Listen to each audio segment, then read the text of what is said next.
Hey, we'd like to take a minute to thank our sponsor, iZotope, makers of software and plugins for audio repair, mixing, and mastering. We use iZotope products here at the High Gain. It's an important part of how we've been able to bottle pure podcast gold week after week. And guess what? iZotope offers 1 free month of Music Production Suite Pro, which has all the tools you need to mix, master, and repair audio. Also, you can get 10% off all other software using the promo code FRET10. That's FRET10. All of this is at iZotope.com, IZOTOPE.com.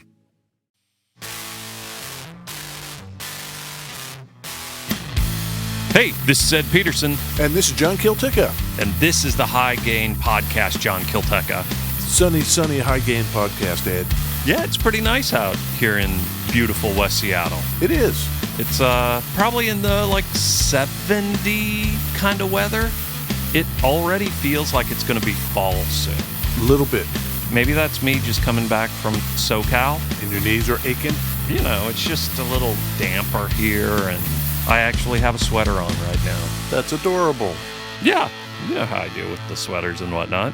Yeah. What are we going to talk about today? Guitars. Cool. And beverages. Okay, cool. That sounds like a pretty fun deal. Yeah. My room got a little fucked up down here. I got to clean this place up. What happened? Our water heater died. That's what happened. Oh. Friday night. It's just like, hey, there's no hot water. And I went down into the room and it was leaking, the hot water heater. So I had to call a guy and they came out and replaced it. Yep. Terrible. And the room that it's in had stuff sort of in the path, tools and whatnot, stuff. Yep. So I had to take all that stuff out of the side room so they could get the tank in. Now I'm looking and I've got, cool guitars and drills and hammers and garbage like that. I think the viewers would like to see that, Ed. Oh. You should take some pictures of that. Of my messy room? Guitars and tools? Hell yeah. Oh, sure. There's an ironing board. Oh, ironing board with clothing? Yeah.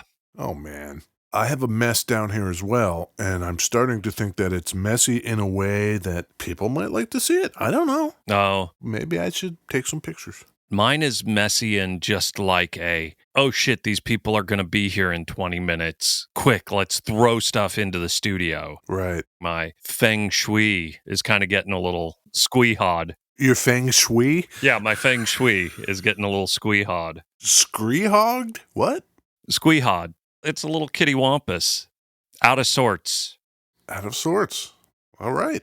I'm looking on the ground and there is a MIDI keyboard and a bunch of cables and a big plate of meat and potatoes. Ceramic meat and potatoes or actual? It's whatever they use to make the fake food you see in the windows of restaurants, like the sushi and stuff. You've got one. I've got meat and potatoes, yeah. It doesn't look real up close, right? I think it looks pretty real. Yeah? I'll put a picture of that up, maybe with a pedal sitting on top of it. Sure. Real meat and potatoes pedal, like something by EHX. Yeah. Ooh.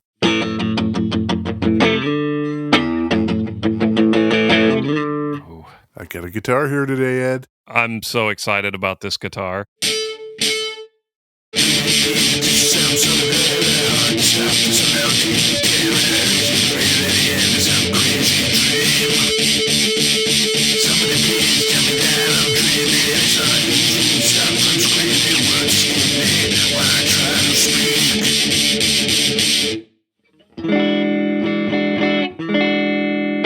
Beverages. What'd you think of that, Ed? I don't know what that was, but I didn't like it.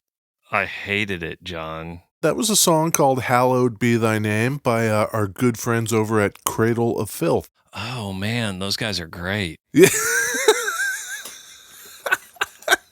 It must have just been your delivery. I have big plans for that in the future. Mm. So how did you like how it's going to turn out? It's killer. Yeah. I bet I love that song. We love the Cradle of Filth. Those guys, the best. Super filthy. What kind of beverage do you have, John? Ed, Yeah. I've got a can here. Mm-hmm. It is as beautiful as I hope the beverage is. It's light blue and it has skeletons dancing all over it. Ooh. This is a Monster Energy Mango Loco juice.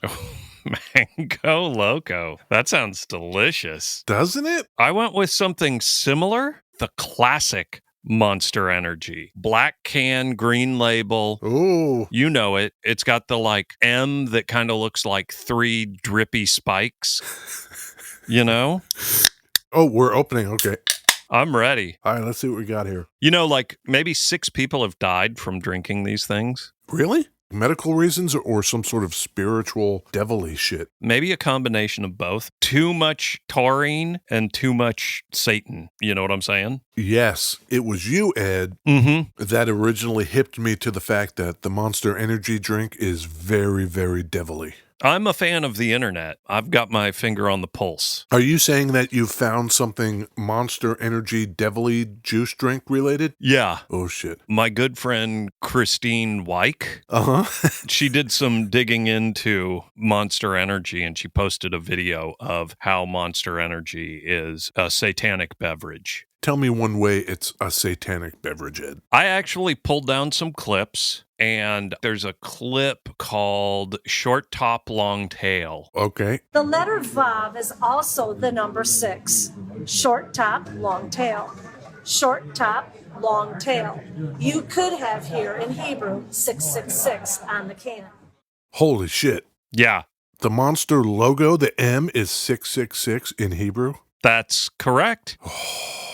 There's another clip I've got there called Cross. That's compelling, Ed. Yes. But the 3 6s look like they are connected. They're not really separate, not on my can. I've got the classic can. Uh-huh. There's no connection between the 3. They are discrete 6s. Yes. You know, that may be the higher ups at Monster, like backpedaling on the devil. Oh. Why would you do that? There's no going back. Go all in. What's her name? Christine Weick. All right, let's see what Christine has to say about the cross. What do you see in the O? There's a cross. What has Christ got to do with an energy drink, let alone the name Monster? So I thought, well, maybe this is a Christian company then. VFC at the bottom of the can. Do you know what that stands for? That's the F word. In fact, they write it on the side of the can, so I know that's the F word. Now, do you know what a MILF is? Yes. That's on the box. MILFs dig it, and you will too. Now, wait a minute. We got to back up here, Ed. Okay. Where's the F word on the can? See, this is more of the Monster Boys backpedaling. They've apparently removed Big Fucking Can from the Big Fucking Cans. I don't see the MILFs dig it part. See? More backpedaling. I did go to the Monster Energy page to try and verify MILF digging the thing. Yeah? And there is no MILFs dig it on the page that I could find, but they do have an entire section of girls in bikinis on their page. That's still a thing? Apparently, if you're into the monster crowd, you know. I did find one thing, Ed, Yeah, on my particular can. right. In between the words energy and juice, there is a red heart with a cross on it Oh, and a knife going through the heart. so the deal with the cross in the O is that when you drink it and you tip the can upside down to put the Monster Energy into your mouth, Into your mouth hole? the cross goes upside down. So you're pouring the devil straight into your mouth hole. I got to call bullshit on that because maybe my can gets to horizontal position if I'm tilting my head back enough. It doesn't go upside down. Well, watch the video, John. We'll post a link to the video. Mike Citrick, he's the Monster Energy spokesperson. Oh, He says, over the years, many reputable companies and brands, including Starbucks Coffee, Disney Entertainment, and Texaco Oil, have been victimized by similar versions of convoluted devil theories, which have always been shown to be absurd. This fabricated devil theory is delusional, fanatical, or simply trying to besmirch the good name and reputation of a successful company and brand. Yeah. It does say Unleash the Beast on this can, Oh. which is kind of devilly. Mine says that too. Okay, Christine, maybe you're onto something. Christine also, she's not a fan of homosexual people, white zombie, Muslims. She says she's simply a servant of God. Right. Gotcha. So, in order to be a servant of God, she stood in a street corner on Mother's Day with a sign that said, "Thank your mom today for not being gay." Awesome. Turns out she's a terrible person.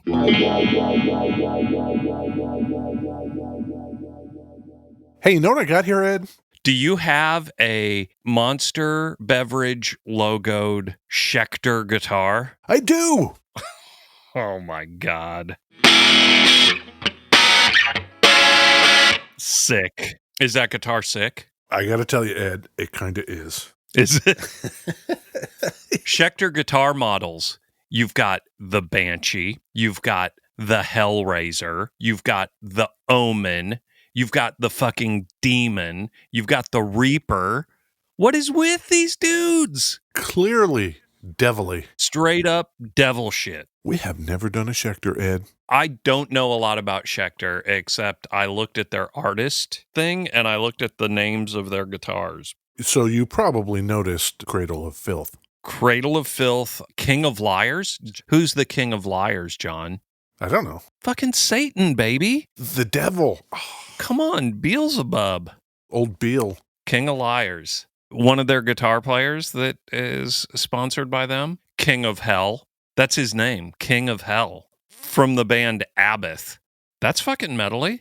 You know, if you're in hell and the whole idea is that you're going to be there forever and it's going to be torturous, you can never get used to it. You will never have a moment's peace for the rest of your afterlife. It would seem that hell has to be completely random. If that's the case, how can there be a king of it? I don't know, John. It just seems antithetical to have a governmental structure in hell. Well, you clearly don't know as much as this dude does because he's got like white face within the black runny makeup and an upside down cross on his forehead. Oh. So this dude knows a lot about hell, I imagine. He's going to know then. Yeah. I shouldn't Monday morning quarterback the king of hell. Schecter. Okay, yeah. Our country had a birthday in 1976. 200 years, the bicentennial. To celebrate that, our man David Schecter opens up Schecter Guitar Research in Van Nuys, California. God bless him. 76. Yeah. It seems like the right time. All these other big companies are consolidating. Old Jimmy Schecter, he just slides on in there and takes over, right? Down there in Schecter, California? Yeah. But he wasn't making guitars, Ed. That's the thing. Okay. He was a replacement parts guy. Oh, okay. High quality replacement part. Any part you can name, he did it. Pickups. All of it. Necks. Everything. Tuning pegs. Yep. Strings? Damn it. Yeah. There was a rumor there for a while that he was making parts for Fender and Gibson. He made so many parts. That rumor is not true. But shortly after that, 79, 3 years later, he got into the making of the full guitars. Okay. Here is what he wanted to do, Ed, and I think you're going to like this. He thought to himself, I'm going to make custom models, and they are going to be the highest quality they can possibly be, and they will only be carried by a handful of dealers in the United States. I like his deal. So at that point, you could get it in like 20 places in America. Love it. They were expensive, and they were super duper high quality. Great. Don't stop that. Yes. And it was successful. It worked. Okay. People loved them. People loved them. In 1983, it was so successful, he could not meet the demand. Okay. Too many people wanted them. He couldn't make them fast enough. So he sold. Who did he sell to? Satan. Satan himself. If by Satan you mean a group of investors in Texas. Oh, probably then. Yes. Yeah. That sounds correct. They bought it and moved the whole thing to Dallas, Texas in 83. Okay. No more Van Nuys, California for them. And they started adding imported parts to the original USA Schecter parts. Okay, they're still making them in the U.S., but they're importing something. That's right. Which I suppose is fine, doesn't have to be a bad thing. We've talked about this before, like Schaller tuning machines. They're made in Germany, and they are some of the finest tuning machines you can get. Sure. So it's not like that would have to be bad. Yeah, I probably have a really weird take on that. I don't know. I picture France, Switzerland, Canada, USA, Germany, countries where people are paid a fair wage, as opposed to countries where you go there because you can pay people a nickel a day. To make your tuning machines? Yes, exactly. Uh-huh. You know what I mean, though? Making an argument that things made overseas is not necessarily bad, and then you build that argument up by saying, oh, see, these watches made in Switzerland. Like, right. What are the economic drivers? Yeah. In any event, the Dallas boys, Yeah. they couldn't hold it together for more than like 5 years. Okay. Here's what they were doing. In 1984, their first year, they show up at NAMM with 12 new guitars, and they're all based on models that Schecter had been making up till then, Tele Strat style kind of guitars, right? Okay. So those initial year ones, they were not courting the like butt rock market. No, they were like Teles and Strats. Huh. Later, these things would get names, like the Tele style one would be called the Saturn, Sure. and the Strat would be the Mercury. And then later on, they started naming them I Love Satan. Everybody knows the ILS models. Yep. The ILS, Yeah. the I Love Satan line. That's so great. Oh my God. Okay. So they show up at NAMM with all these guitars, and then they get a big fucking problem. I'll see you in court, says CBS-owned Fender Musical Instruments. Oh, no kidding. Yeah. Wow. So they were that close. Oh, yeah. Okay. Fender never really had a problem when our man David Schecter was running the deal as a parts business. Sure. They didn't see that as a threat. Right. But once the Dallas boys show up with 12 new guitars at NAMM, all shaped like Fenders, maybe Fender's not real into that. Yeah. So in 1985, they took it to federal court seeking unspecified damages, alleging copyright infringement and the duplication of their guitars. It was not just the Dallas boys. It was Tokai and it was ESP guitars. See you in hell, says Fender. Good riddance to bad trash. That's what they say. That's right. So as a result of that, by 1987, Schecter cannot hang on. They have to close. Oh. So they're done. Whatever the unspecified damages were, I guess Fender sued them out of existence. It was a couple bucks. But it's okay, Ed, Okay. because here comes Hisataki Shibuya. Okay. He's a Japanese entrepreneur. Yeah. He owned the Musicians Institute in Hollywood, Oh. where all the Weedlies go to learn how to... Yeah, totally. Yeah. Okay. But this is not some kind of weird coincidence, because Mr. Shibuya also was the owner of ESP guitars. So Mr. Shibuya buys the company. Okay. What's left of it and the name, the Schecter name. First thing he does is moves it back to California. Hell yeah. Hell yeah, he does. Hell yeah, my dude. And then he returns it to its custom shop high-end vibe roots. Cool. And he wants to go back to selling it to a limited amount of retailers. What year's this? 87. Okay. One of the few places that carries them now is a place called Sunset Custom Guitars in Hollywood, California. I mention it only because that, as it happens, was also owned by Mr. Shibuya. That dude was in SoCal owning stuff. Yeah, I love it. He had kids working there, like the young hip kids that were musicians and knew about guitars to kind of give it the vibe. One of the kids was Michael Ciravolo. What's his deal? His deal is that over the years, I guess he got in real good with Mr. Shibuya. Okay. Because by 96, what is that, 9 years later? Yeah. Mr. Shibuya asks Michael Ciravolo if he wouldn't like to become Schecter's new president. Huh. This kid who was working at the custom guitar shop is now the president of Schecter. Cool. What does he do with it, Ed? Considering this guitar that you are playing, Yes. this sweet, sweet Schecter Monster Energy hybrid, Yeah. they go for about $200 to $300 on the internet. Right. I'm thinking that he did not continue that made in America custom high-end guitar thing. That's my guess. You could be right, maybe. I'm going out on a limb and thinking that these guitars you can now buy for $200 to $400 are not made in Right. Los Angeles. That's my guess. But there was a reason for it. Mm-hmm. He wanted to bring the profile of the company higher, so he starts getting some endorsers. Back then in the mid-90s, it was Robert DeLeo of the Stone Temple Pilots. Oh, sure. It was the White Zombie Dudes. White Zombie. Uh-huh. Christine Wyke had a kid out of wedlock that her mom made her have. She then started cheating on her husband left and right. Oh. Yes. Gets divorced. Oh. Moves in with a dude. And the guy she moves in with had an older daughter. The older daughter had a White Zombie CD, and it was full of devilly shit. And that's what put her on the path. That is inspiring. Now, do you know what a MILF is? Yes. That's on the box. MILFs dig it, and you will too. MILFs dig it. MILFs dig it, baby. Do GILFs dig it? I hope so. I didn't know someone in White Zombie was actually a Schecter player. There's too many coincidences here for me to think this is not the work of the devil.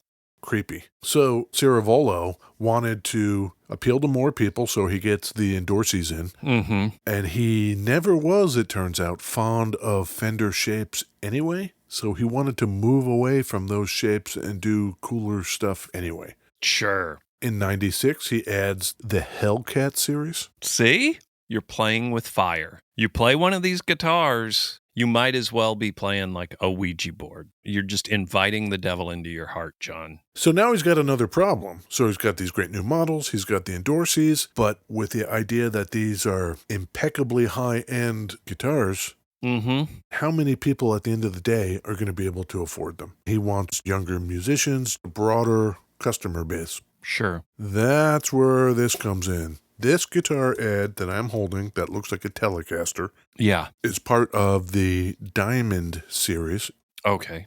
introduced in 1998. Yep. This particular one is the Diamond PT. I don't know what P stands for, but I think T is Telecaster.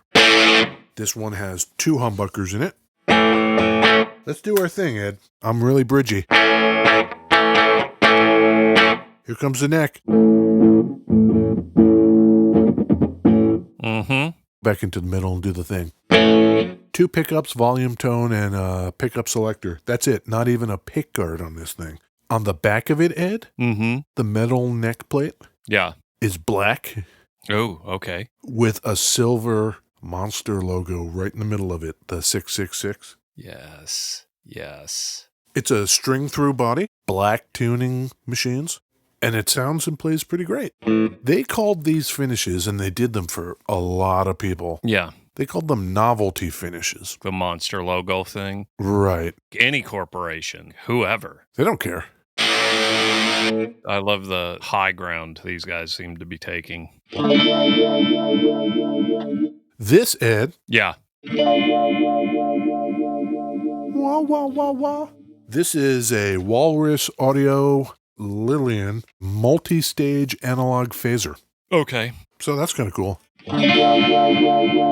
And I noticed earlier that anything that pulses like this, if you put it on with other things that pulse, Ooh.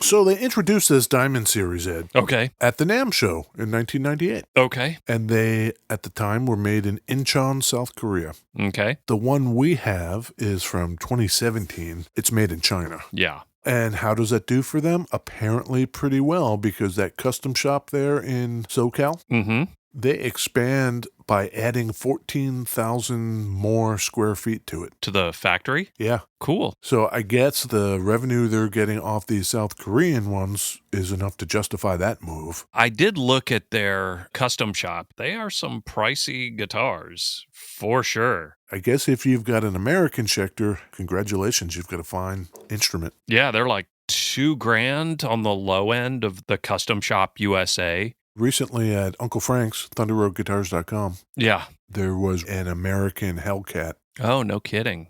It was pretty cool. Huh. They've got this legacy of making things that the devilly people really love. Maybe stick with that. Yeah, stick with the stuff the devil people want. Hey, did you know that Monster makes 49 different kinds of devil drinks? Oh, I didn't. Yeah. I've drank almost this entire Monster Energy can. Yeah. I was drinking coffee this morning, and then I started drinking this Monster. I'm feeling a little fucking riled up right now. I'm trying to figure out if I'm having cardio infarctions or something. That's what I'm saying.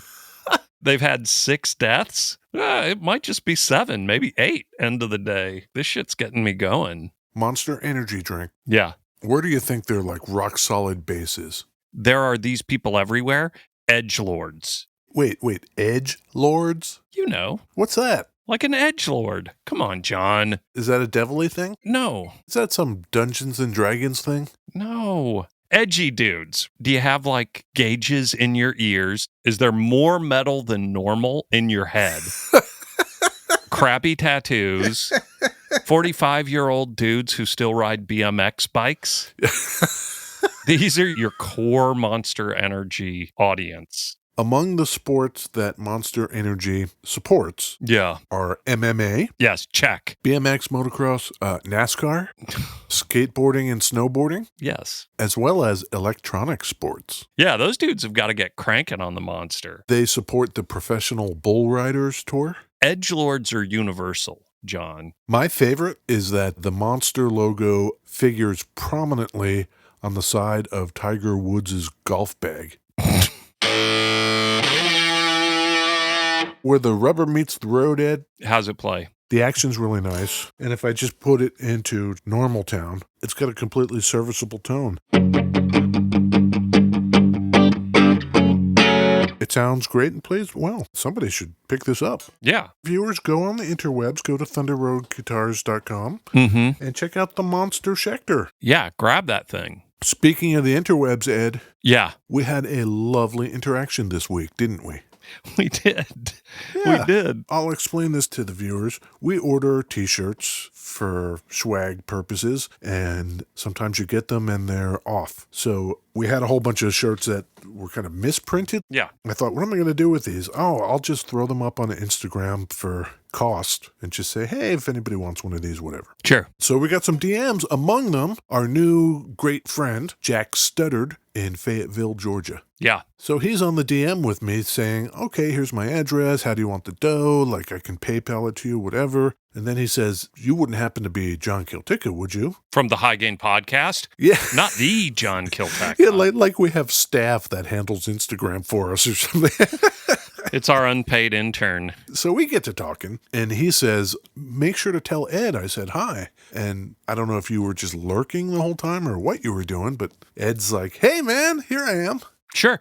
And then I FaceTimed him, called him and did a little FaceTime and gave him a tour of my studio. It was still a little messy, but it wasn't quite as messy as it is now. So he saw it pre-complete wreck. He was out and about, so then he left a video tour of his studio, which was very nice. Yeah, he showed us some guitars. Yeah. It was fantastic. Yeah. Where are you going to get that kind of genuine one-on-one meet a new friend? Where are you going to get that, Ed? The High Gain. Apparently from us is where you're going to get that. TheHighGain.com. I imagine by now our man Jack has received his shirt and is proudly wearing it. You kidding? Of course.